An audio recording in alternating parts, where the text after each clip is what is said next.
It's time now for Candid Carroll, our weekly segment with host of the Morning Rush on 580 CFRA News Talk Radio. Bill, happy Friday. I feel like I'm missing something. Is somebody tickling you guys under the an anchor desk joke. there? What's going on? What's going on in there? Just an inside joke that suddenly kicked in midway through the newscast. Sometimes you lay a seed and all of a sudden it germinates on camera. All right, meantime, we got to talk about this. I thought you were laughing at the fact that at first Canada blustered and said we weren't going to the opening ceremonies, and now we're going, but the Americans aren't going. Follow the bouncing ball, right? Definitely.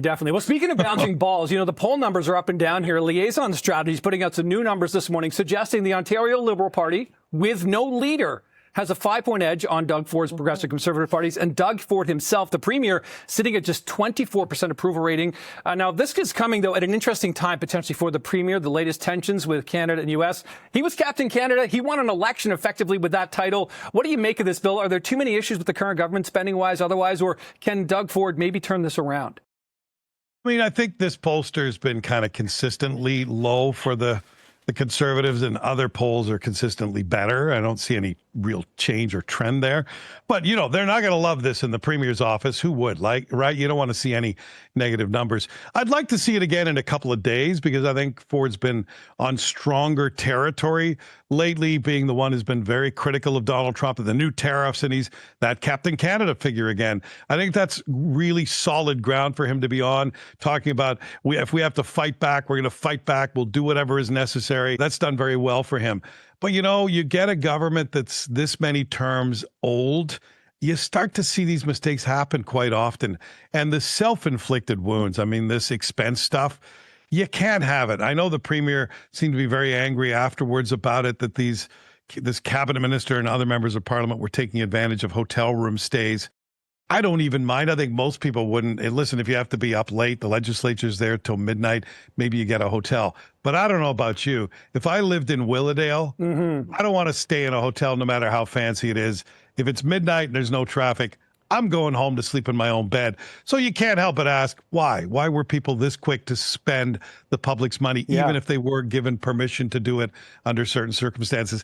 It's a bad look. You can't defend it. But do I believe that the numbers will hold when they put an actual Liberal leader into place instead of the imagined perfect leader? No, I kind of doubt it, right? Because human beings have flaws. Ideas are perfect.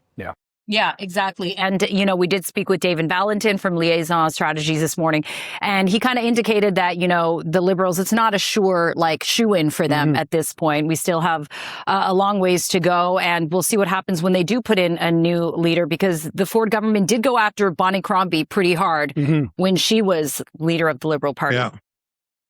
And they haven't had a chance to find out who that leader is and to go on the offensive against him. But, I think it would have been better for the premier if he didn't go to the opening ceremony of the Gordie Howe Bridge. No matter what he said yesterday, it doesn't look like a very good deal for Canadians. Donald Trump looks to have won this round. I think Canadians are seeing that. They're upset about it. So I wouldn't have attached myself to that deal quite so much.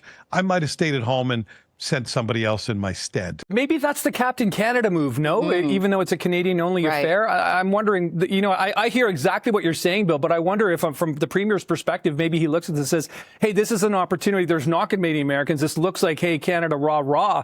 Maybe that's an opportunity. Remember the other bridge in Windsor is called the Ambassador Bridge, right? This bridge was supposed to symbolize two great nations cooperating, people moving easily back and forth along the longest undefended border in the world.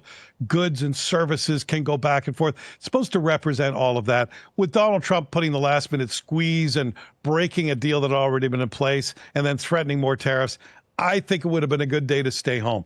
Again, who knows how the public will react to it, but I think this Gordie Howe Bridge deal is starting to be exposed for what it is, and it's not a good one. I wouldn't want to be attached to it in any way.